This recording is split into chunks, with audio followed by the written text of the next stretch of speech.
नमस्कार, मैं हूं रुपेश श्रीवास्तव। आप देख रहे हैं city bulletin news. City bulletin news में करता हूं आपका स्वागत। जिस तरह से मैं हर आपको जिले की अपने जनपद की समस्याएं हैं उसको रूबरू कराता हूं। इस समय मैं राम की नगरी अयोध्या में काशीराम कॉलोनी मौजूद हूं। यहाँ पर जो यहाँ के रहने वाले लोग हैं, जो काशीराम कॉलोनी में जो अत्यंत गरीब परेशान बेचारे लोग हैं, वो जिसका जो है कोई ठेला चलाता है, कोई दुकान करता है, कोई दुकानदारी से अपना पेट पालता है। लेकिन जितने भी यहाँ पर लोग हैं जो अपने घरों में लाइट कनेक्शन लिए हुए हैं, सरकारी लाइट कनेक्शन लिए हैं, जो मतलब बाकायदा बिल जमा करते हैं, पे करते हैं, उनकी लाइट को काट दिया गया है। लगभग 200 घर ऐसे हैं जो जिनके घरों में कनेक्शन तो लगा हुआ है लेकिन लाइट नहीं आ रही है। समस्या बताएं तो किसको बताएं, क्योंकि जो यहाँ के जेई हैं उनका यहाँ किसी लोगों से कॉलोनी के रहने वाले लोगों से विवाद चल रहा है और आए दिन जब ये लोग जाते हैं शिकायत लेकर अपनी, तो उनको डांट के भगा दिया जाता है। ये अपनी समस्या बताएं तो किसको बताएं, कोई सुनने वाला नहीं है।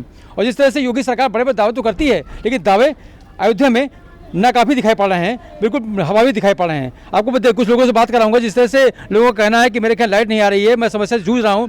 क्या समस्या बताइए भैया? सर, मेरा नाम जैद खान है और हमको ये समस्या है कि हम लोग जितना बिल नहीं देते हैं उससे अधिक तो हमारा जो है जुड़वाई लग जाता है। अब इधर की लाइन है कम से कम 2 साल हो गया है, अब इधर की लाइन काट दिए जय साहब, कटवा दिए हैं आके।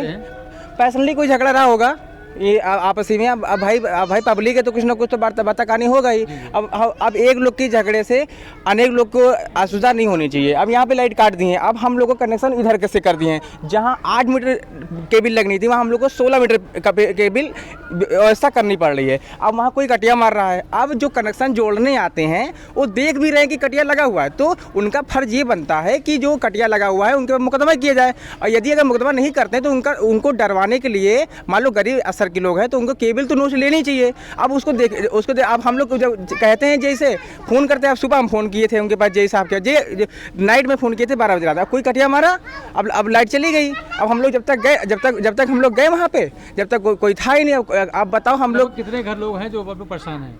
कम से कम 400 लोग हैं, 300 लोग हैं, सब लोग परेशान हैं इसी। आप बताइए क्या दिक्कत है दादा? जैसे मतलब इधर की कनेक्शन जुड़ जाए, ये बात है।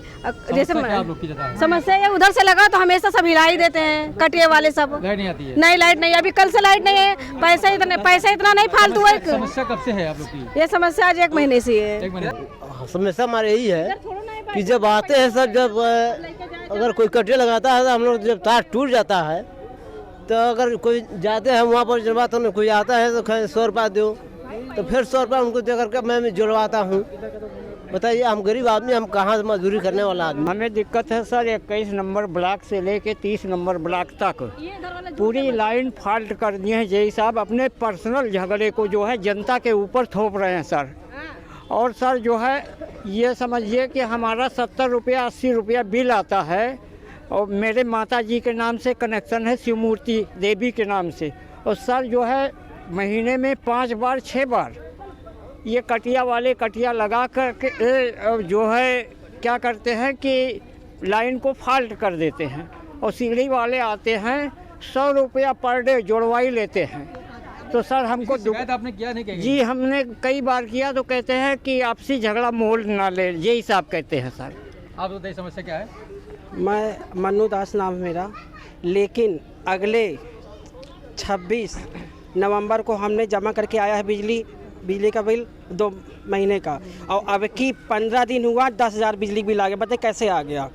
15 दिन नहीं बीता, मेरे अभी भी मैसेज में रखा हूँ, 15 दिन के अंदर 10,000 बिल आया है। बताओ मतलब कैसे क्या? अब वहाँ जाने के बाद कोई नहीं सुनवाई है। क्या कहते हैं? वो कहते हैं वहाँ जाओ, बिजली ऑफिस जाओ, कहते उधर जाओ, कहते उधर जाओ, बस ये होता है। क्या करते हैं आप? हम तो स्थान पर रहते हैं, बर्तन मांजते हैं। आप बताइए क्या दिक्कत है आपको? मेरे कहने का अर्थ है हर चीज़, हर इंसान को परेशानी है और हर चीज़ देखी जा रही है। लेकिन कहने का अर्थ है यहाँ पूरे काशीराम कॉलोनी में कटिया लगा हुआ है और पानी का तो नाम ही नहीं है। गंदगी की तो इतनी है कि कोई यहाँ झांक हेरने नहीं आता है।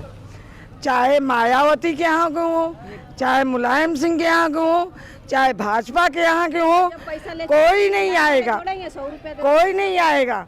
और ना कोई ये देखने आता है कौन गरीब क्या कर रहा है, कैसे रह रहा है, किस ब्लॉक में अनर्थ लोग रह रहे हैं, नहीं रह रहे हैं, कैसे हैं, किसका अलर्ट है नहीं है, जिसके पास घर नहीं है वो भी रह रहा है।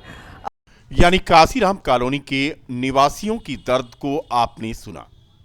यहां पर एक बिजली विभाग के जेई की वजह से 200 से 300 लोग लाइट कनेक्शन गंवा चुके हैं। सरकार चाहे जो दावे करे, लेकिन सारे दावे सच साबित नहीं होते। रामनगरी अयोध्या में गरीब बेसहारा लोगों के लिए बनाई गई काशीराम कॉलोनी में निवास करने वाले लोगों के सामने एक बड़ी समस्या ये है कि उनकी बिजली को काट दिया जाता है, वो भी मनमर्जी के मुताबिक, और उसे जोड़ने के लिए उनसे वसूली तक की जाती है।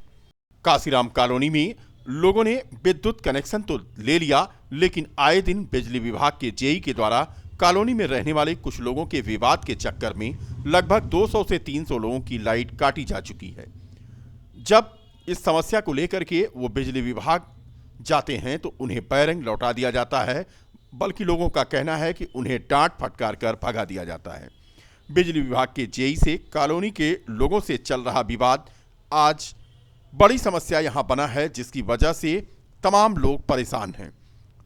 फिलहाल काशीराम कॉलोनी में बिजली विभाग ने 200 से 300 लोगों के कनेक्शन काट रखे हैं और यहां के लोगों का कहना यह है कि बिजली के बिल से ज़्यादा कनेक्शन जोड़ने को लेकर के उन्हें परेशान होना पड़ता है और अतिरिक्त धनराशि देनी पड़ती है। नगर कोतवाली की पुलिस ने मंदिर और घरों में चोरी करने वाले चोरों के गैंग का पर्दाफाश करते हुए सरगना समेत 3 चोरों को गिरफ्तार करने में कामयाबी पाई है। अभियुक्त अमित यादव निवासी थाना पूरा कलंदर, राजकिरण यादव निवासी थाना पूरा कलंदर और मनोज गुप्ता भी पूरा कलंदर का जो निवासी है, मुखबिर की सूचना पर भीखापुर मोड़ के पास से पुलिस ने आज उसे गिरफ्तार किया और चोरी किए गए माल की बरामदगी की।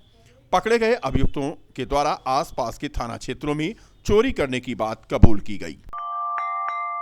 विधानसभा चुनाव की रणभेरी बजते ही नगर निगम ने एक्शन शुरू कर दिया। आचार संहिता लागू होते ही अयोध्या नगर निगम आज हरकत में आ गया और शहर में लगे होर्डिंग और बैनर को हटाने लगा। नगर निगम के कर्मचारियों ने शहर के एक कोने से लेकर दूसरे कोने तक लगे निजी व राजनीतिक होर्डिंग हटाने का काम शुरू कर दिया है। बता दें कि 27 फरवरी को अयोध्या में वोट डाले जाने हैं। नगर निगम कर्मचारियों की एक लापरवाही भी आज सामने आई। होर्डिंग हटाने में एम्बुलेंस 100 वाहन का भी इस्तेमाल किया गया। हालांकि नगर निगम के प्रवर्तन अधिकारी डीके सिंह ने कहा कि नगर निगम में समय पर वाहन उपलब्ध न होने के कारण इमरजेंसी में एम्बुलेंस 100 वाहन को लगाया गया, लेकिन उससे होर्डिंग उतारने का ही काम लिया गया है। विधानसभा चुनाव को लेकर के वोटरों को लुभाने के लिए समाजवादी पार्टी के पूर्व राज्य मंत्री तेज नारायण पांडे पवन ने आज कहा कि अगर उनकी सरकार बनी तो नगर निगम का टैक्स जो उन पर थोपा गया है उसे सपा सरकार समाप्त करेगी। मठ मंदिर, मस्जिद, गुरुद्वारा, चर्च, दुकान सब पर लगे टैक्स माफ होंगे। स्वास्थ्य सेवाओं को लेकर के उन्होंने कहा कि अयोध्या में एम्स जैसे बड़े अस्पताल का निर्माण होगा ताकि लोगों को मुंबई, हैदराबाद व अन्य बड़े शहरों में जाने की जरूरत नहीं पड़ेगी। यह हॉस्पिटल आधुनिक सुविधाओं से लैस होगा। अयोध्या में जमीन की खरीदारी को लेकर भी पवन पांडे ने कहा कि अयोध्या में अवैध रूप से जमीनों की खरीद फरोख्त हुई है। जो लोग इस खरीद फरोख्त में शामिल हैं उन पर सपा की सरकार कार्रवाई करेगी। फिलहाल सपा की सरकार बनेगी या नहीं ये बात तो अलग है, लेकिन तेज नारायण पांडे पवन ने आज कार्रवाई करने की बात सपा सरकार बनने पर होगी यह दावा किया। मंत्री जी ने पूरे प्रदेश की जनता को 5 साल टोपी ही पहनाई है, इसलिए वो उस टोपी के बारे में जानते हैं। हम जो लाल टोपी लगाते हैं वो क्रांति का प्रतीक है, वो विश्वास का प्रतीक है। हमारे शरीर का जो लाल रंग का खून है वो उसका प्रतीक है, वो एकता और समृद्धि का प्रतीक है। और वही लाल टोपी इस बार समाजवादी पार्टी की सरकार बनाएगी और वही लाल टोपी इन टोपी पहनाने वालों को हटाएगी। आदर्श आचार संहिता लगने की पूर्व 3 एसडीएम के कार्यक्षेत्र में फेरबदल किया गया है। डीएम नीतीश कुमार ने यह फेरबदल किया। सोहावल की एसडीएम रही जयजीत कौर मिश्रा बनी एसडीएम सदर न्यायिक, जबकि राम कुमार शुक्ला को एसडीएम सदर बनाया गया है। अनुराग प्रसाद को एसडीएम सोहावल और संदीप श्रीवास्तव को एसडीएम बीकापुर बनाया गया है। एसडीएम बीकापुर बने संदीप श्रीवास्तव ने आज अपना पदभार ग्रहण किया और उन्होंने अपनी प्राथमिकताएं बताई। एसडीएम बीकापुर के पद पर कार्यभार ग्रहण किया है और आगामी विधानसभा चुनाव को देखते हुए निष्पक्ष चुनाव मेरी पूरी टीम के साथ कराया जाएगा और मैं आप लोगों से भी यही अपील करूंगा कि शांतिपूर्ण मतदान में सहयोग करें। धन्यवाद। जिला महिला चिकित्सालय में 15 साल से 18 साल के किशोरों को कोवैक्सीन लगाने का काम तेज हो चला है। बता दें कि जिले में कोरोना वायरस के मरीज दिन पर दिन बढ़ रहे हैं। इस समय एक्टिव मरीजों की संख्या 75 है। जिलाधिकारी नीतीश कुमार के आदेशानुसार हर स्वास्थ्य केंद्र पर 15 से 18 साल के किशोरों को कोवैक्सीन लगाई जा रही है। इसी कड़ी में जिला महिला चिकित्सालय में 15 से 18 साल के किशोरों को सुबह 8 बजे से रात 10 बजे तक वैक्सीन लगाने का काम चल रहा है।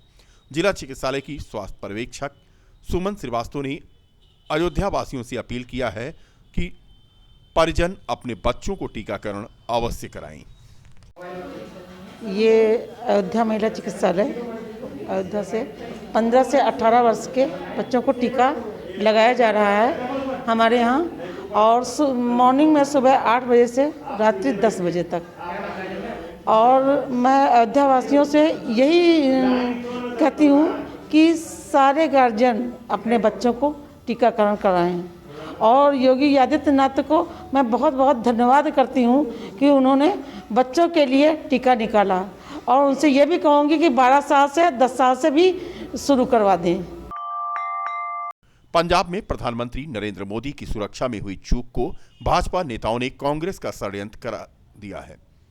रिकाबगंज हनुमानगढ़ी पर आज भाजपा ने नेता दिनेश जायसवाल के नेतृत्व में कांग्रेस अध्यक्ष सोनिया गांधी का पोस्टर जलाकर विरोध दर्ज कराया।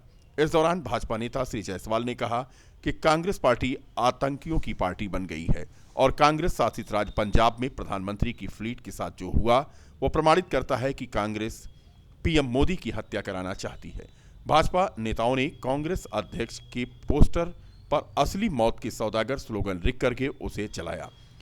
भाजपा नेताओं ने आरोप लगाया कि यह पहली बार नहीं हुआ है, इससे पहले भी कांग्रेस ने कई बार षड्यंत्र रचा। भाजपा पार्षद रीना द्विवेदी ने भी इस पुतला दहन कार्यक्रम में हिस्सा लिया। अयोध्या शहर के सिविल लाइन स्थित एक होटल के सभागार में जेसीआई अयोध्या सिटी का शपथ ग्रहण समारोह संपन्न हुआ। पूर्व अध्यक्ष जेसी रोहित अग्रवाल ने जेसी सुप्रीत कपूर को बैच लगाकर और कॉलर पहना करके पदभार ग्रहण कराया। इसके पश्चात अध्यक्ष जेसी सुप्रीत कपूर, सचिव जेसी गौरव पुरस्वानी, कोषाध्यक्ष जेसी प्रतीक रस्तोगी, सह सचिव जेसी अमन अग्रवाल और जेसी रेट चेयरपर्सन प्रगत कपूर ने अपने अपने कर्तव्यों और जिम्मेदारी का निर्वाह करने की शपथ ली। अध्यक्ष जेसी कपूर ने कहा कि हमारी संस्था समाज सेवा के लिए कृत संकल्पित है और हम वर्ष 2022 में नए आयाम स्थापित करेंगे। उन्होंने कहा कि इस वर्ष हमारी संस्था ब्लड डोनेशन, शिक्षा क्षेत्र, महिला सशक्तिकरण और वातावरण से संबंधित कार्य करेगी।